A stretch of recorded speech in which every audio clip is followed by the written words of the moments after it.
Inirereklamo ng mga residente ang Inayawan landfill sa lungsod ng Cebu.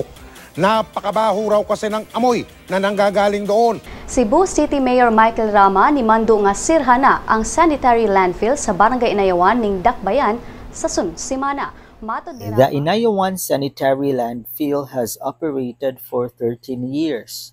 The dumping site poses a threat to the air and water of the area and puts at risk the residents nearby. That is why on December 2016, the Supreme Court has ordered the Cebu City government to stop permanently dumping garbages at the city's Inayawan landfill. Years after it was closed, the Inayawan landfill is now covered with grass. The ocean surrounding it is dull and polluted. The community beside what used to be a mountain of trash and whose residents relied on it to earn a living continues to exist today.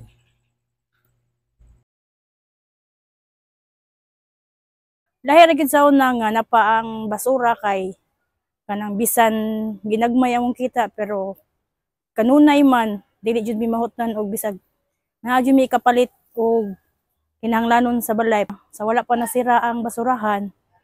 Grateful ra unta mi bisan og gikan ra sa basura usahay among makaon, pinunit na mo gikan sa basurahan, at least busog mi og among mga anak.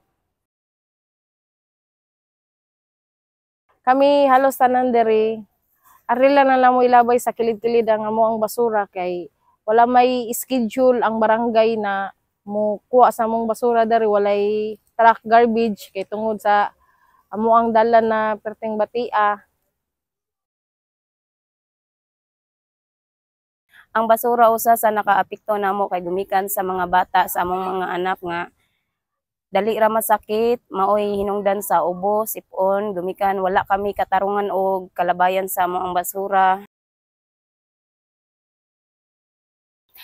Sa una kanang maganing dagat bata pa mi limpyo pa kay tanan ni nya kanang maliguan pa sa karon dili na kay tungod sa kadagan sa basura nga walay saktong labayanan mo nang diri na lang paingon sa dagat.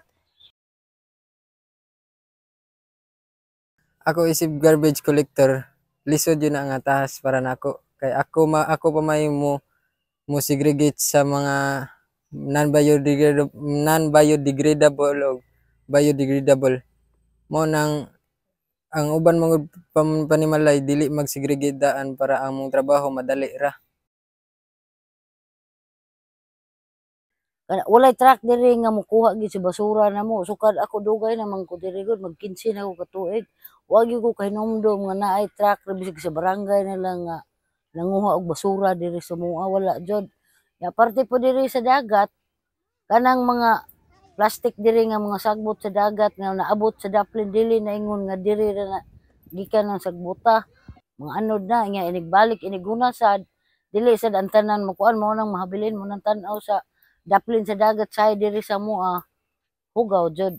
Even if your area is a landfill before and now it was shut down, it's not the area itself is not hopeless. That is why we'll be making an action plan on how are we going to develop a sustainable environment in Inayawan dam site. This is our project plan in promotion Inayawan dam site sustainable environment.